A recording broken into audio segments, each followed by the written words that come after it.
A transcript of this podcast episode is available in the show notes of the Buzzsprout podcast site, or if you are listening on another podcast player, you can go to storiesfrompalestine.info and read along in the related blog post for this episode.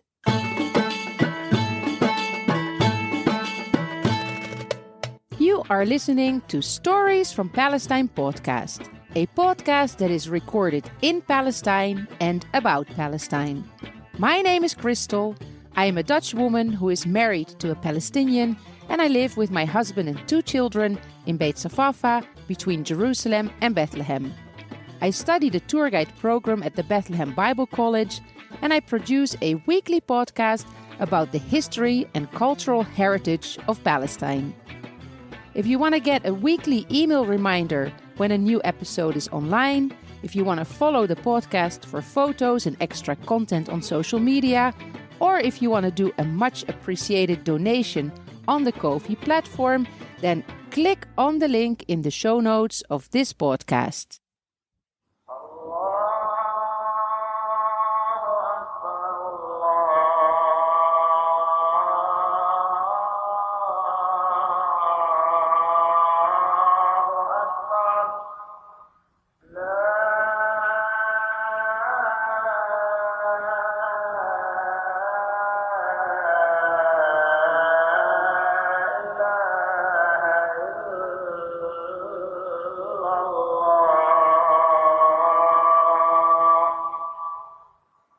We are more than halfway the month of Ramadan, and 2 weeks ago you could listen to an episode especially about the month of Ramadan. Last week we talked about the organization Noor in Aida refugee camp, and we also touched the subject of Ramadan and solidarity and giving, zakat actually, what they call it in Islam. And this week you can listen to a special episode about Islam, and I'm making this episode because I'm studying at the Bethlehem Bible College for the tour guide program, and I almost finished this last semester. And we had a course in Islam, but it was all in Arabic, and it wasn't always easy for me to follow up on everything. And so we decided that instead of me studying all the materials in Arabic and trying to do the exam, I would create a podcast episode with everything that I learned from the classes and from the English materials that my teacher gave me. So this is kind of a basic, what is Islam all about? What is the history of Islam? And what do Muslims believe type of episode. So if you are a Muslim, then you will hear things that you already know. Maybe it will be interesting for you to hear it from the perspective of somebody who did not grow up as a Muslim.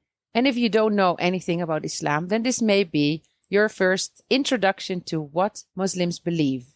I said in a previous episode, and if you didn't hear that, I'll repeat it here, that I consider myself agnostic. I really enjoy learning about different religions, and I take from every religion interesting aspects, things that I think are valuable to live my life as a good person. I grew up in a Christian family in Holland. I was actually baptized twice as a young girl in the Catholic Church. And then later on, when I was a teenager, also full immersion in water in a Baptist church. When I look back at that, I don't think I was really ready to take that decision at that age. And when I was about 18, I left the church and I became much more active in human rights groups and in activism, where I found people who were not religious but were still trying to make this world a better place. And then I found myself falling in love and moving to Palestine, falling in love with a man who is not religious himself, but who is from a Muslim family, even though the family members are not very religious. They are more spiritual, I would say.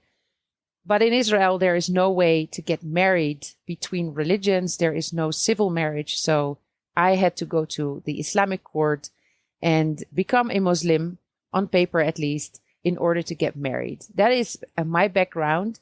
At the Bible College, we have been learning mostly about the Bible. So it was very interesting to also have a course on Islam, which I think is very necessary in Palestine, where the majority of people are Muslim and where the history, at least since the Crusader time, was basically mainly Muslim rulers. There have always been Jews, Christians, and Muslims living in this area, but the rulers have been Muslim, and that's also something that you can really see in the country, although tourism these days really focuses more on the history of Judaism and the history of Christianity. So, let's talk about Islam and what I learned about it in the past semester. Islam comes from the root word for peace in Arabic, salam. And Islam means submission. So it means submission to the will of God. And it is the second largest religion in the world after Christianity. Out of every 5 people, 1 person in the world is Muslim. And I think many people in the West associate Islam mainly with the Arab world, but actually the biggest Muslim countries in the world are not in the Middle East. They are in Asia. The biggest Muslim countries are Indonesia, Pakistan, and India.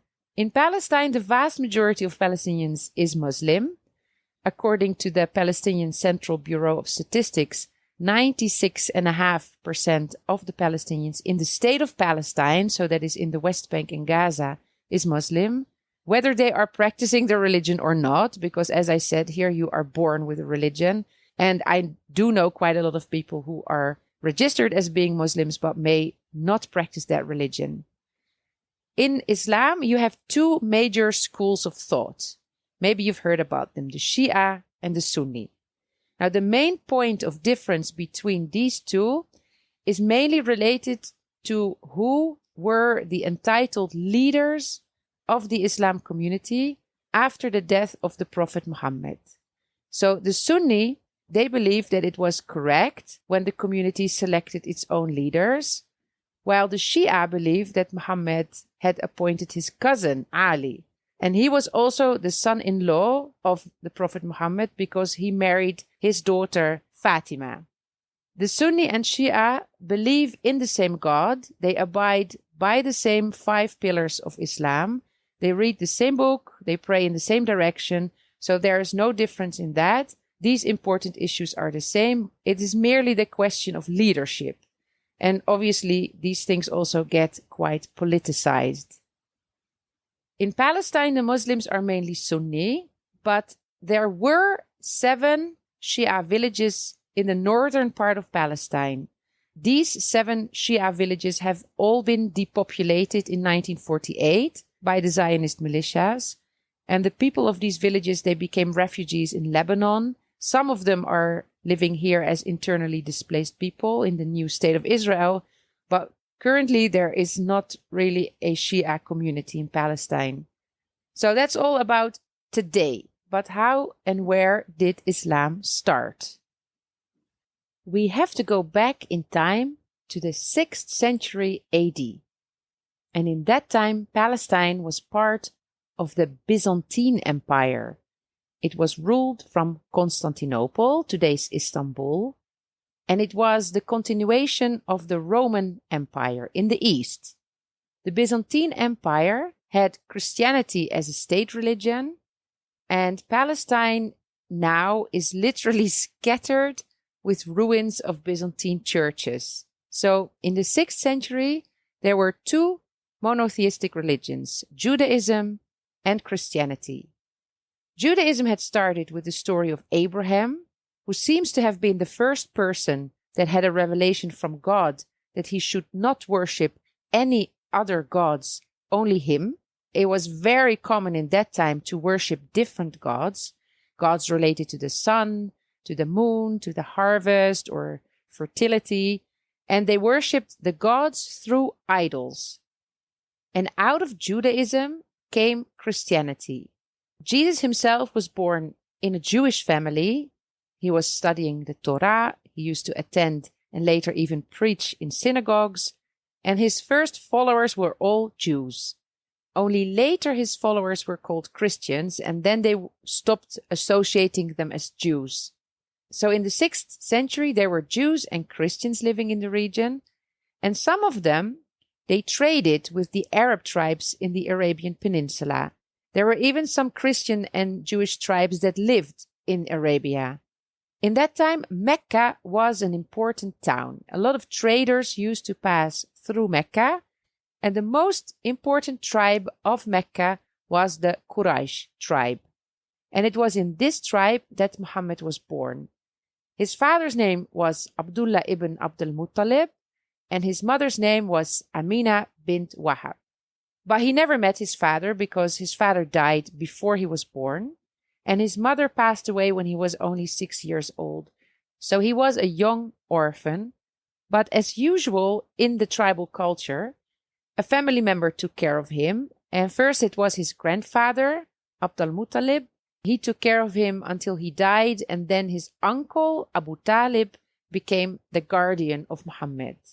محمد نبينا أمه آمنة أبوه عبد الله مات ولن يرى أبو طالب عمه كان يدافع عنه والسيدة حليمة مرضعة نبينا والسيدة خديجة زوجته الأمينة ولد في مكة ومات في المدينة صلى الله على محمد صلى الله عليه وسلم صلى الله على محمد صلى الله عليه وسلم.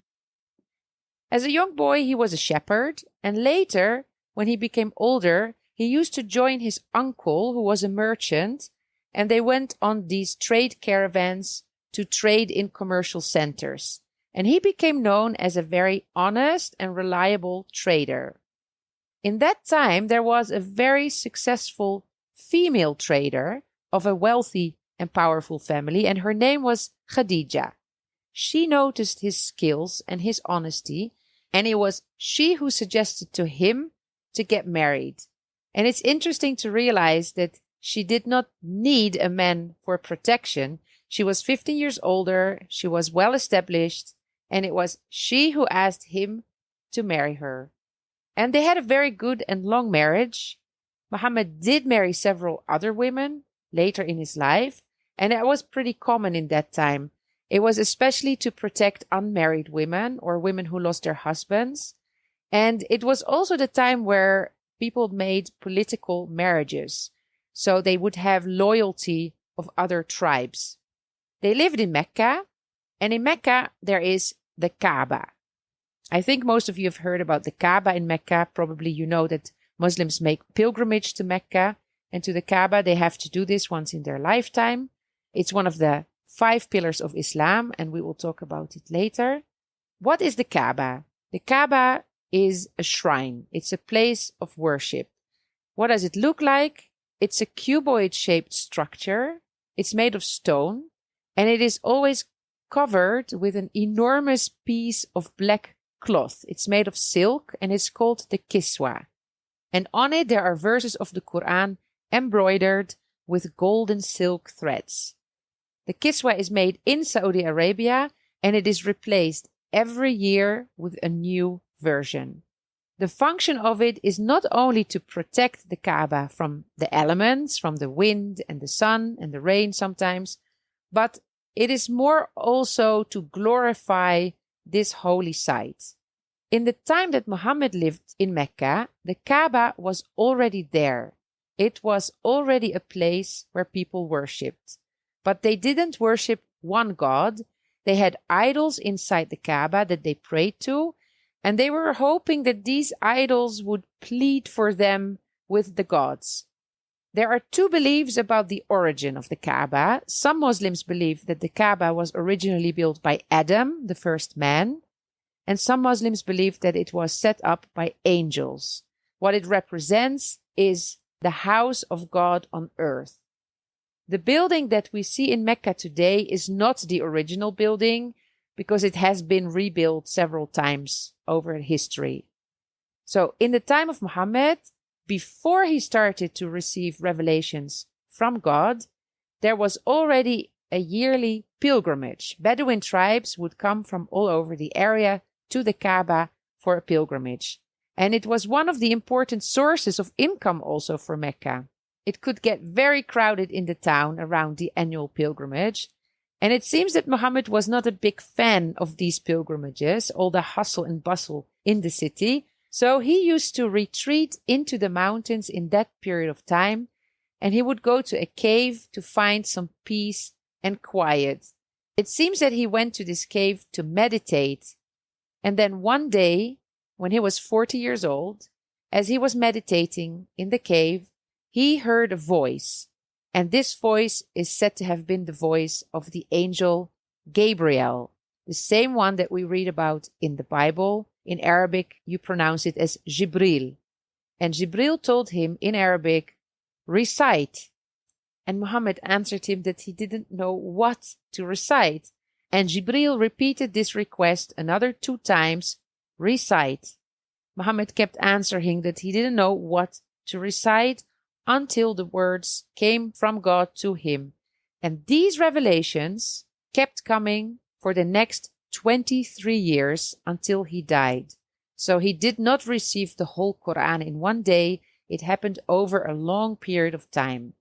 The first 3 years after Muhammad started receiving the revelations, he didn't really tell anybody except for a few people. He told his wife, Khadija, and a few of his dear friends.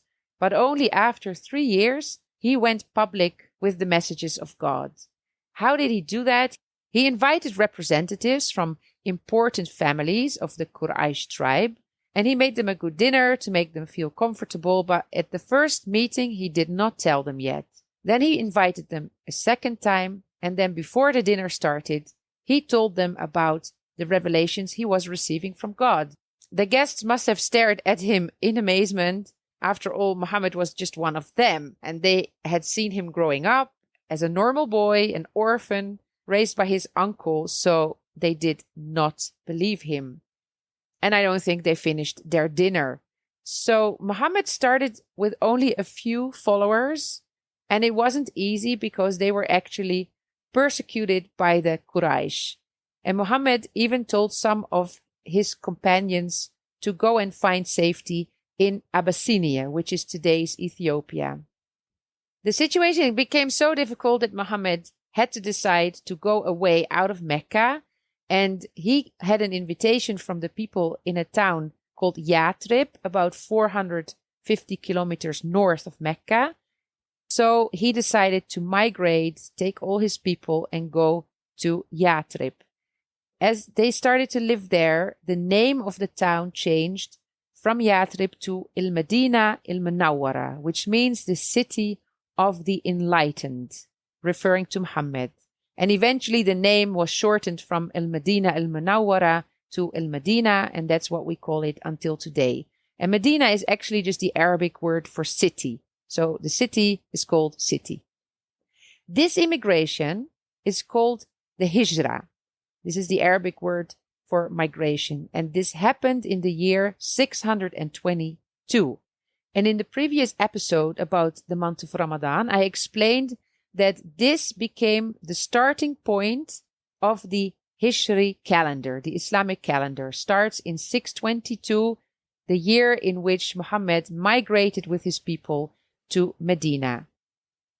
Muhammad stayed in Medina for 7 years, and many people in that city believed in the revelations that he kept receiving from God, and they were convinced that they had to worship only one God, follow this one God and no other gods. And whenever Muhammad had a revelation, he would repeat it and share it with his companions, and they would memorize it. And that was very common in those days, where not everybody had the ability to write yet, and there was no printing press to spread messages quickly. So people would memorize it, and sometimes when people were able to write, they would write it down.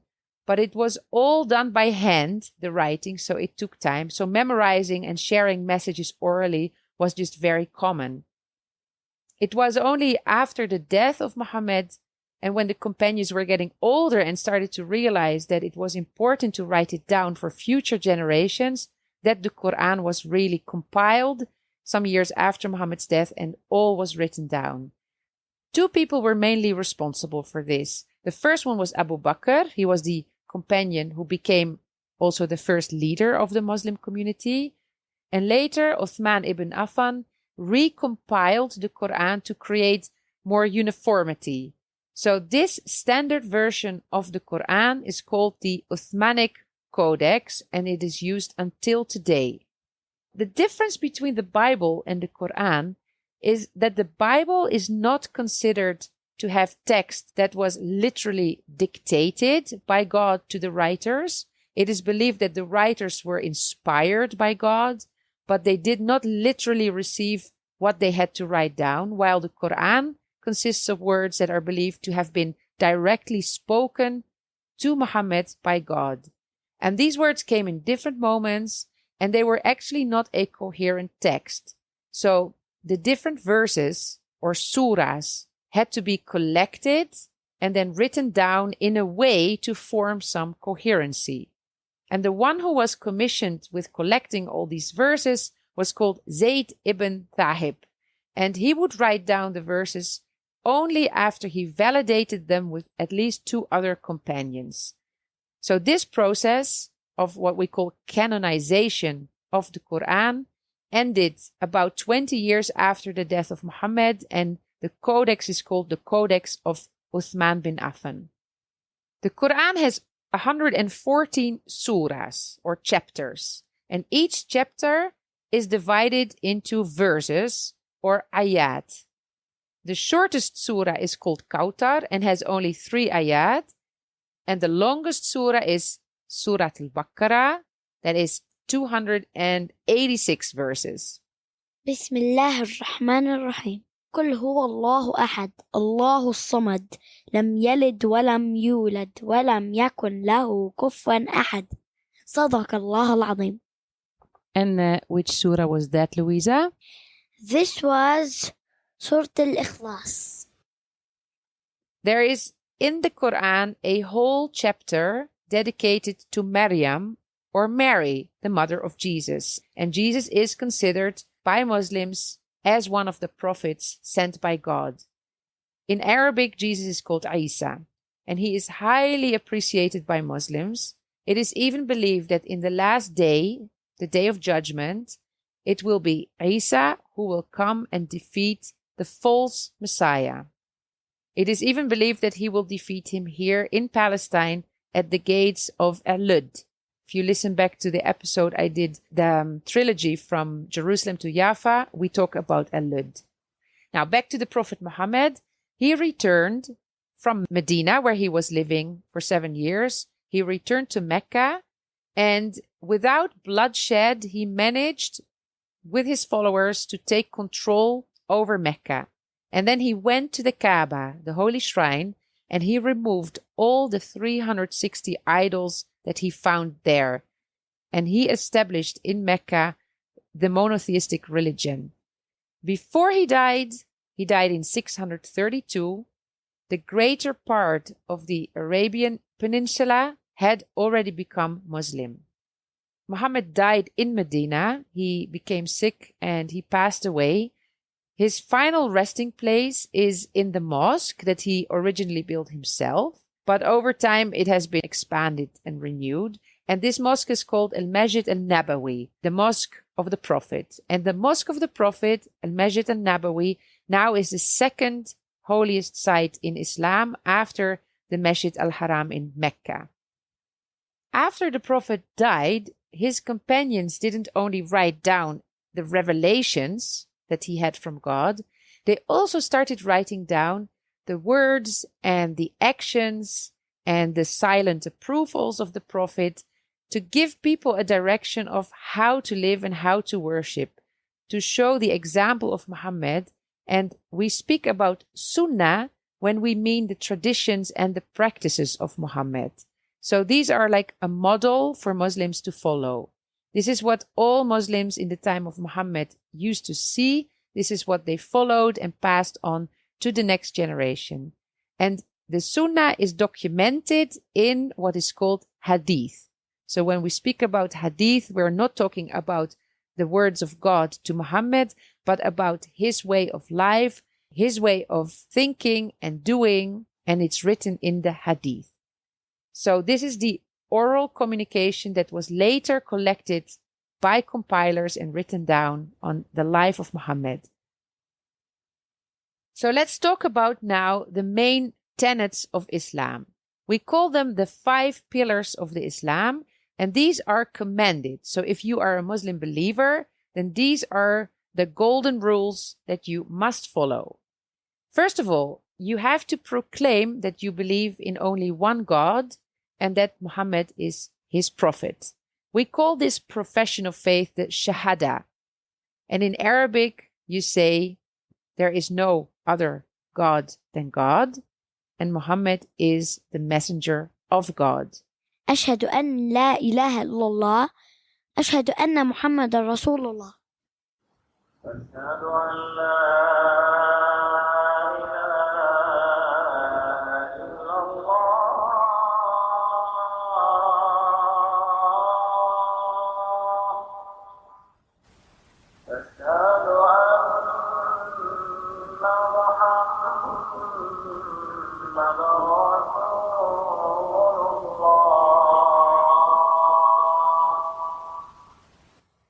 So I told you that when I got married in Jerusalem under the Israeli rule, I had to convert to Islam to get all the paperwork done for the residency.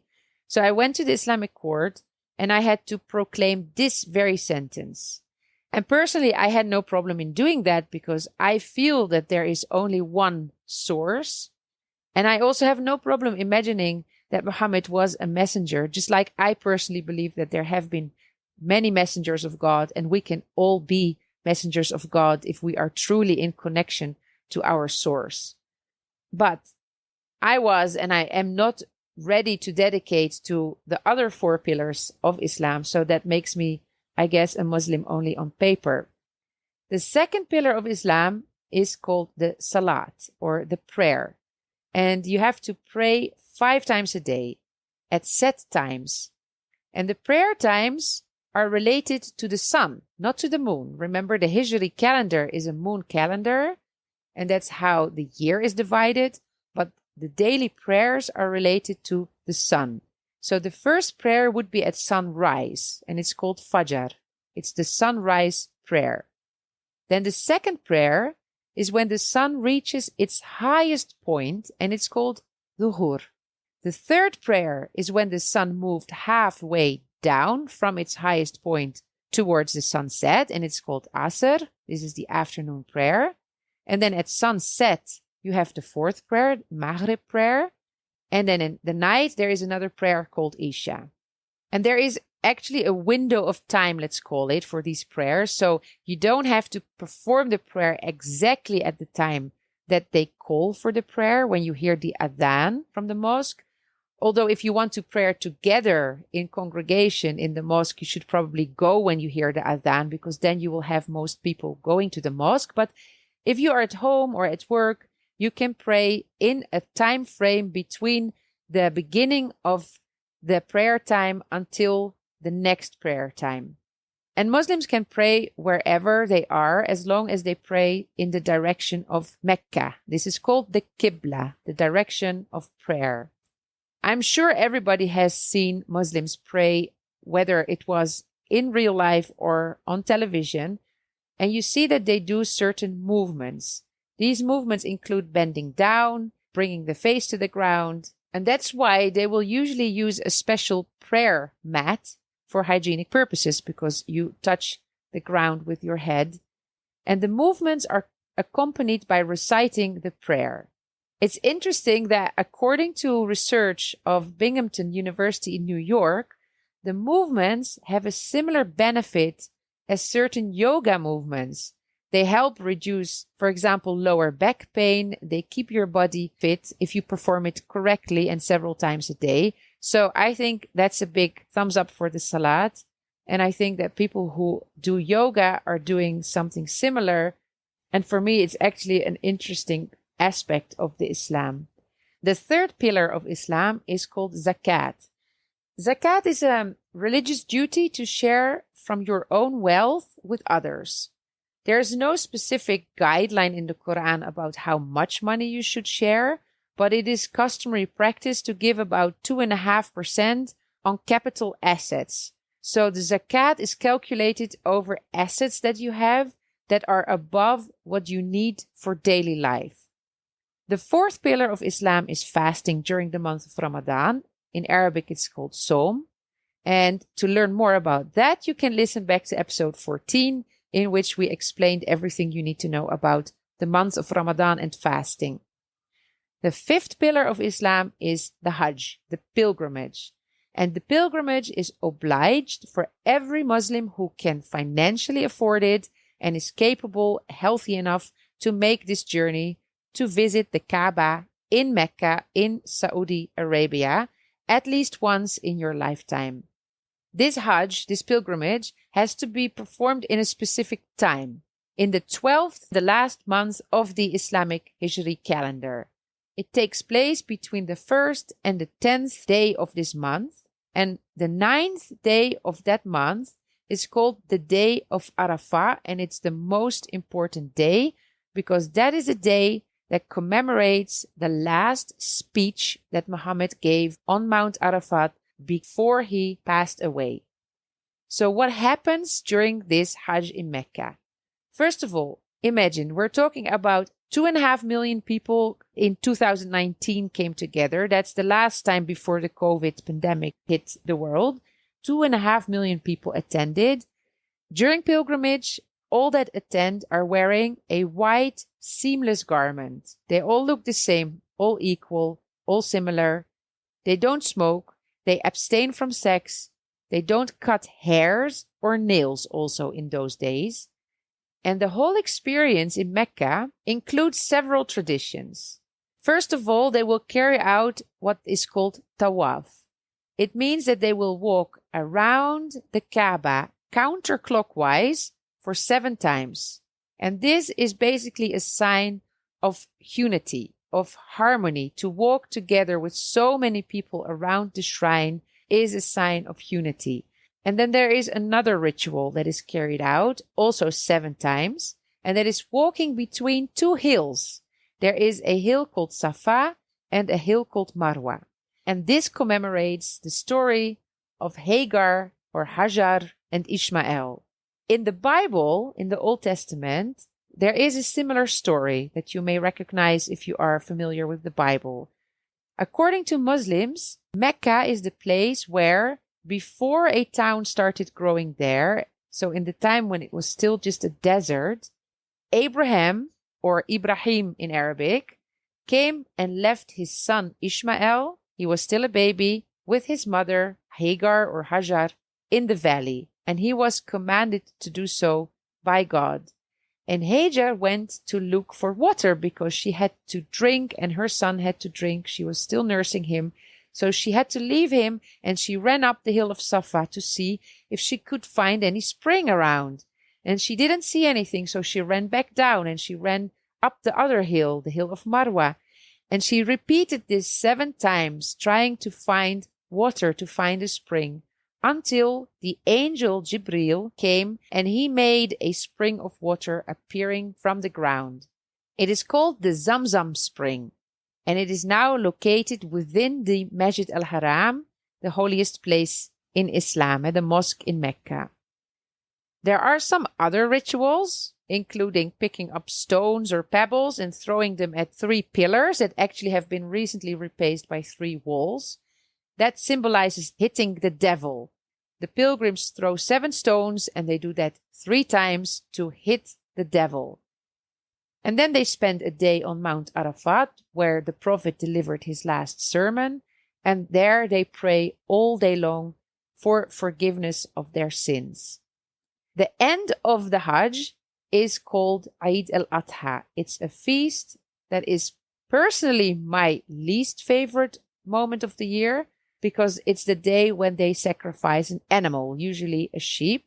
And here in Beit Safafa, where I live, last year my next door neighbors did that in the garden. And it was quite terrifying, especially for me, because I have been a vegetarian for more than half of my life. And it was a little bit scary to hear the screaming of the animal and also of the men. I think they themselves were doing it for the first time. It was right next to my window. But at the end of the Hajj, Eid al-Adha, people sacrifice animals, a very old tradition that we know from the Canaanite times, where people used to sacrifice animals for the gods. And we see that in Judaism, in Christianity, and in Islam, it's played or still plays an important role. At the end of the Hajj, in Mecca, the men will shave their heads bald, and upon returning to their home countries, people will recognize that they did the Hajj. They will call them Hajj for men and Hajja for women. So now they have a title, let's say. And here in Palestine, they also celebrate it with the whole family. They will put up a sign sometimes above their homes to show that they have been able to do the pilgrimage to Mecca. Muslims can visit Mecca throughout the year, and this is called Umrah. Umrah is the lesser pilgrimage. It's more like a visitation. You visit the holy sites, but outside of the designated month. So the Umrah can be done any time of the year, and it has less rituals. There is one more holy place that I have to mention, especially because this is a podcast called Stories from Palestine, and that is the third holy place of Islam, and that is the Haram al-Sharif in Jerusalem.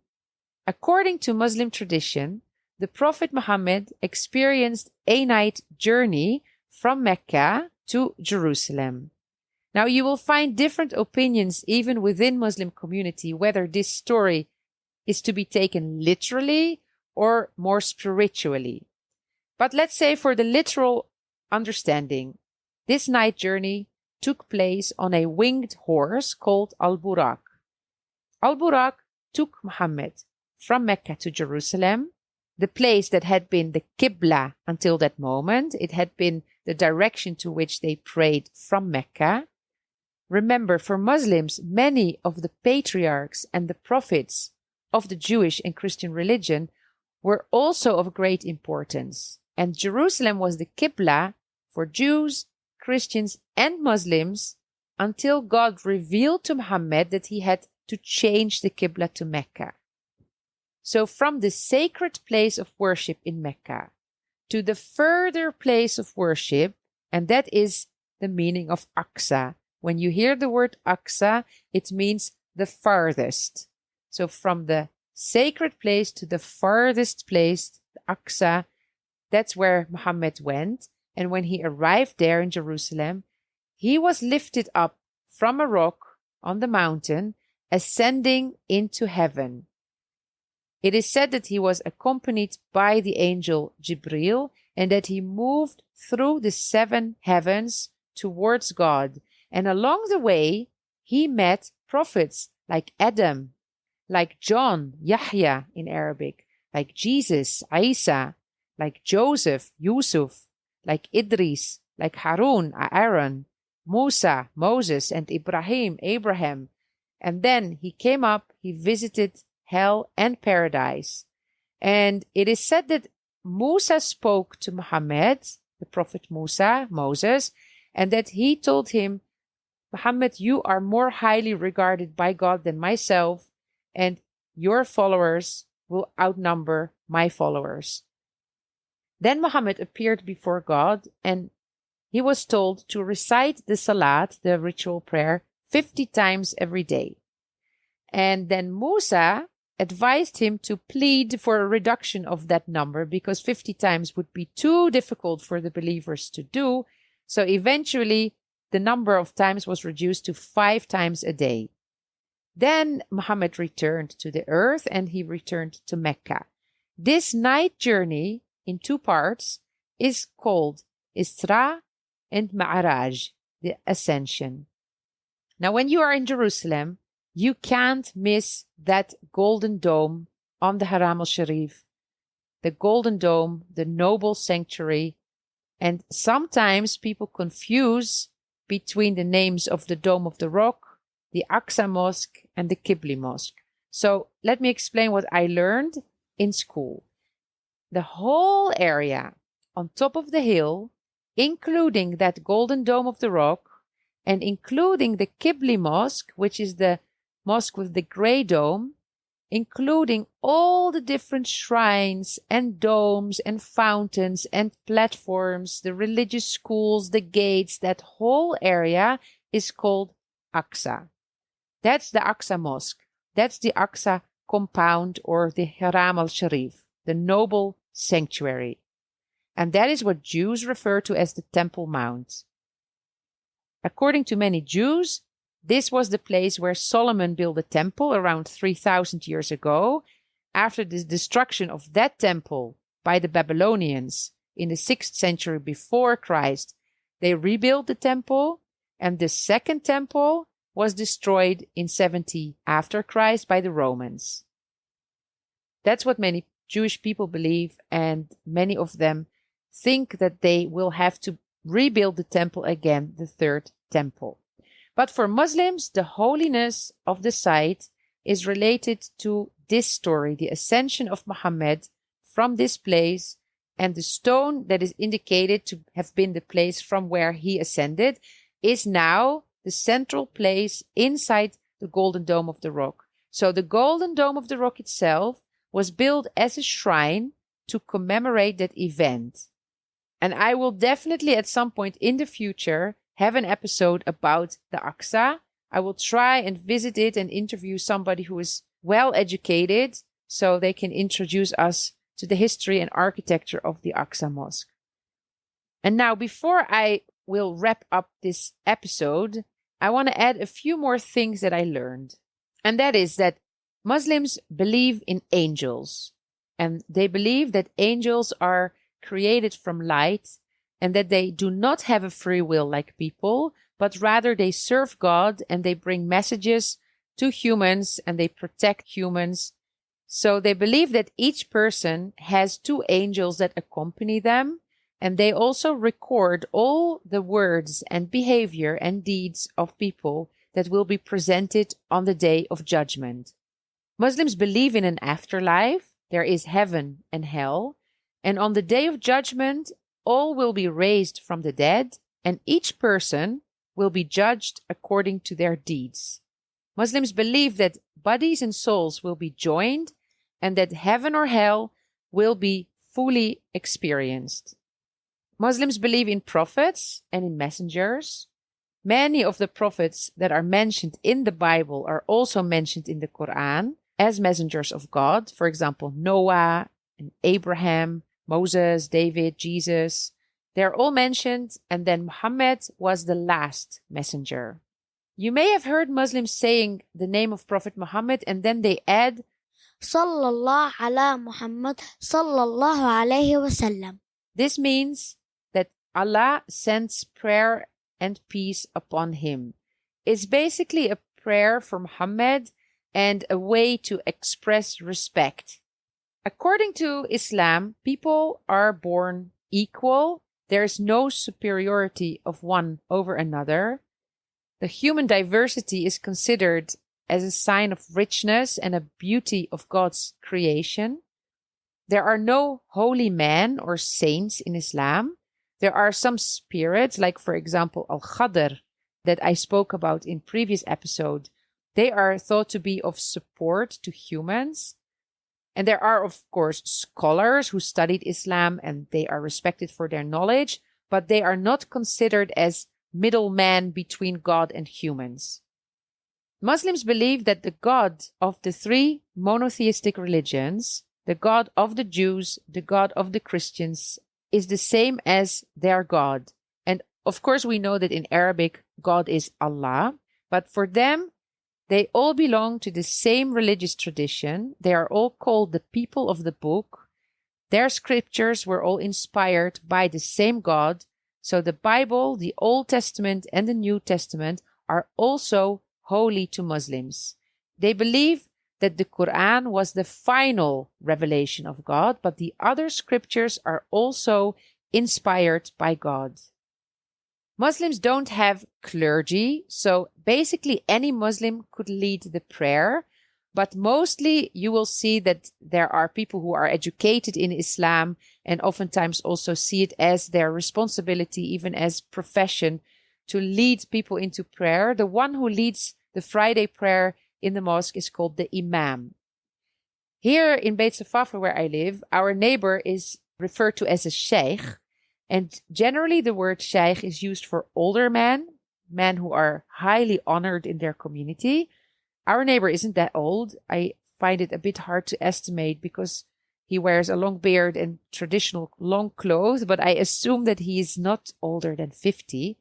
He's very educated in Islam and he is considered a teacher.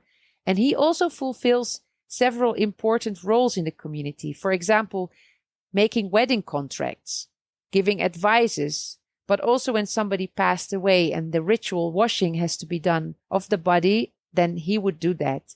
By the way, burial in Islam is done usually within 24 hours after the person passed away. Here in Beit Safafa, they usually announce when somebody died from the minaret of the mosque. And then the male family members will go to the prayer and then they will accompany the family to the graveyard. And then after that, they have 3 days of mourning at the family home. In Islam, men and women are considered equal. And I guess there is a lot that can be said about this subject, and I don't really want to go there now, because obviously there are cultural differences, and from place to place you will find differences when it comes, for example, to mixing men and women. I've been here in Palestine to many weddings, some weddings where men were sitting in separate rooms from the women. Honestly speaking, the men were just sitting and drinking coffee. The women were dancing and partying.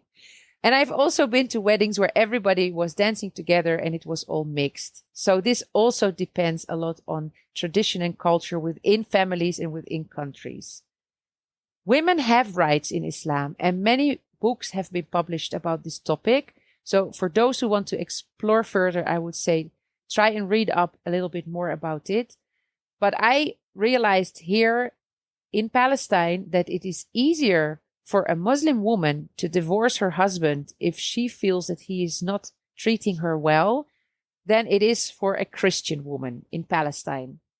It is true, by the way, that men can marry 4 women in Islam, but we do have to put this in the context of the historical time in which the Quran and the Hadith were written. And it's actually not so strange as we think of it today, because in Semitic societies in general, and in the Arabic society in particular, in those days it was very common to have more wives. I mean, think of Abraham, think of David, think of Solomon, King Solomon. He had 700 wives and 300 concubines. So for that time, it was actually quite progressive that Muhammad would bring a message of having a maximum of 4 wives. And Muhammad also said that the man has to treat the women equally, and he must also be able to support all of them and, of course, also all his children. But today in most Muslim communities, there is monogamy. The subject of polygamy is actually pretty controversial. I once met a man in Nablus who was married to 2 women. And when we talked about it, he explained to me that he married the first one when he was very young. It was an arranged marriage. They weren't in love. They didn't love each other. Maybe there was mutual respect.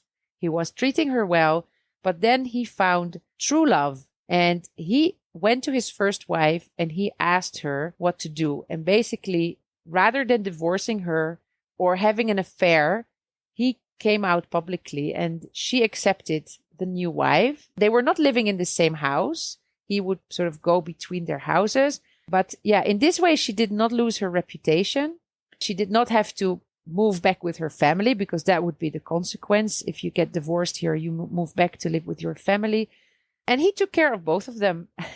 So yeah, there are many more things to say, but it would take too much time. And this podcast is only an introduction into Islam. There are many other podcasts that you could listen to, and you can find lots of books and videos to watch if you want to dive more into this religion. But yeah, there's one last thing I wanted to mention, and this is regarding wearing the hijab or the headscarf, especially because in the West, it's so often seen as a sign of repression or oppression. And there are definitely many opinions about that. There are also many books written about this subject. But from my understanding of the classes that I took and talking to Palestinian women and talking to foreign women who converted to Islam, this is my understanding. In the Quran, there are verses that do tell women to wear modestly and to cover parts of their body. The scarf as such is not mentioned in particular in the Quran to cover the head, but it could definitely be understood that way, especially because in those days when the Quran was written, it was very common for women to wear something over their heads to protect also from sun and sand. Don't forget that they were living in the desert. But today we see that there are women who choose not to wear the scarf. And those women who don't wear the scarf, but who are practicing Muslims, you will recognize that they behave in an appropriate way within their own community. For example, my own mother-in-law and my sisters-in-law, they don't wear the hijab. But when my sister-in-law prays, she would cover her hair out of respect for God. But in their daily behavior, you will see that they have incorporated their religion in their life. Another woman I spoke to, she told me that her decision to wear it was very conscious. She said that having the hijab makes her feel as if she's sort of covering her aura and keeping her spiritual energy close to her. And another woman, she said it was a way for her to focus more inward, to focus more on her being than on her looks, than on her experience. She said there is so much emphasis these days on women's looks and on their appearance. And she said, I want to focus on who I am rather than what I look like. She also experienced this kind of pressure from the society as a woman to have to be beautiful. And so it was kind of wearing the hijab is kind of a protection for her, maybe a protection of this pressure from the society. It also reminded herself not to feel insecure about her appearance. Another woman emphasized that it is quite abstract to be a believer and that the act of wearing the hijab makes it more tangible. It reminds her continuously when having to put the hijab on when going out of the house, and then sort of reminding herself of the fact that by everything that I do, I am reminded of my spiritual life with God. For sure, there are many women who would not be so eloquent in explaining why they wear the hijab, maybe because they are born in a society where everybody wears it and it's a habit. It's not an issue also for them. It's not understood or experienced as oppressive, unless someone decides to take off the hijab and is being denounced for doing so. And I also have friends who experienced that, and the pressure from family and society wasn't easy. Well, I hope that you learned something from this episode. If you want to know more about Sufism, by the way, which is another way of experiencing Islam, let's say, we did not touch it in this episode, but I did an episode about Sufism with Izzeddin Bukhari, who is a direct descendant from the Naqshbandi order. And that's episode 2 of season 2. So you can find that episode on your podcast player. Thank you very much for tuning in again. I really appreciate everybody who is listening. I appreciate when you leave me comments or write me messages. I know that a lot of people listen to the episodes and, then they go about their day, and I don't know who was listening and what did you think of it. And I do read every message that is sent on Facebook, on Instagram. I really appreciate when people sign up for the email list, because then I know that you will be reminded to listen weekly. But also in the near future, I will start posting opportunities to visit Palestine. Things are opening up a little bit more now. And hopefully from the fall, we will be able to start receiving individuals. And I am thinking of creating some programs that people can sign up for. But also, if you want to visit Palestine as an individual or with a group of friends or family members, I will be done with my studies in 6 weeks. Then I will have my tour guide diploma and I will be able to work in this field. So please think of me when you want to visit Palestine to help you with your programs. You can find all the links you need to go to the social media, to sign up for the email list, and to make a donation on Ko-fi to support the podcast financially in the show notes of this podcast. That's it for now. I hope you will tune in again next week.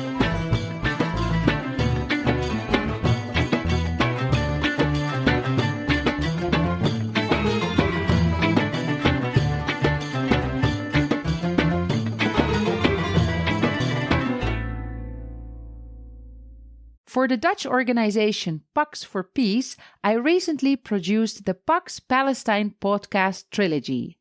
The first 3 episodes will be available from Tuesday, the 30th of March. The 30th of March is Palestinian Land Day, a day on which Palestinians emphasize their rights and the consequences of the Israeli occupation of their lands. Pax Palestine podcast is available on most podcast players. In Pax Palestine podcast, I talk to the local Palestinian partners of Pax that work for justice and peace in Palestine. Search for Pax Palestine podcast in your podcast player or go to paxpalestinepodcast.buzzsprout.com. Z.